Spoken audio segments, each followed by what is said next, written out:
Here are some easy and simple sentences about family members. My mother is a teacher. I have one brother and one sister.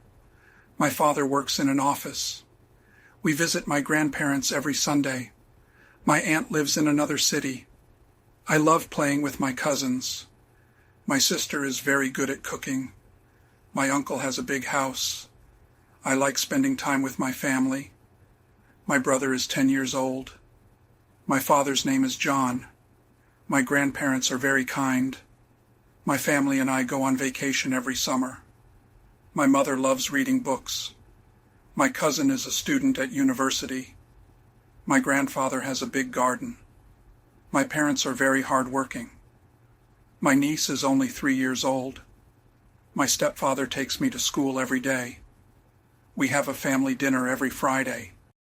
Now you try. Write 10 sentences about your family members.